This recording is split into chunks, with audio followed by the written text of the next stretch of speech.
Wow! Nagsalita ang ate. Akala mo sino marunong makinig? O, ba't sa akin napunta bigla? Oh! Oh! Magpatayan na lang kaya kayo. Charge! Offensive ka! Offensive!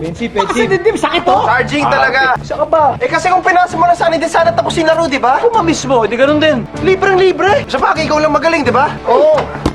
Boss yan eh! Boss, ikaw ang boss. Ako? Paano ako? Ikaw? Ba't sino nasusunod kanina pa? O, sa pagkain ni tatay, sino nasunod? Ay, siya! O, dahil ginatungan mo. Ako lang! Bakit si Chadi naman ah? Oh, ba't pati ako nasali dyan? O, tama na yan. O, Nagkakapikulan yung na cake, kayo hindi eh. pa naman dapat ibablow yun, di ba? Pero pinablow mo, pabida ka kasi. Ako ba ang pabida? Baka ikaw ang pabida dyan, pakiter-kiter ka pa! Oh, ano, pinamumukha mo pera mo sa amin? Oy, wala akong pinamumuka. Binibigay ko lang kung ano meron ako. Pero kahit ano ibigay ko, ikaw pa rin ang bida. Ikaw pa rin ang nasusunod, parate. Oh, saan ka galing? Ha? Tigilan nyo na yan, baka kung saan pa mapunta yan. Hindi, may sinasabi to eh. Hindi na to ko sa basketball o sa cake. Ano ba yan? Tumbukin mo na. Wala. Ano eh? Hindi wala to. Halika dito. Hindi wala yan. Matagal na tayo hindi nagkikita-kita. Oh, hindi bagong issue to. Malamang to, luma na to. Ano, tungkol sa tindahan. Oh, matagal ba nang himutok yan? Hindi ko pinaghihimutok yan dahil kusa akong umalis. O yun na nga. Kusa kang umalis. Hindi kita pinaalis. Natural, hindi mo kailangan paalisin dahil magmula nung bumalik ka galing Japan, etsapuera na ako. Eh di tama nga ako. Di may issue ka nga. Tama na sabi!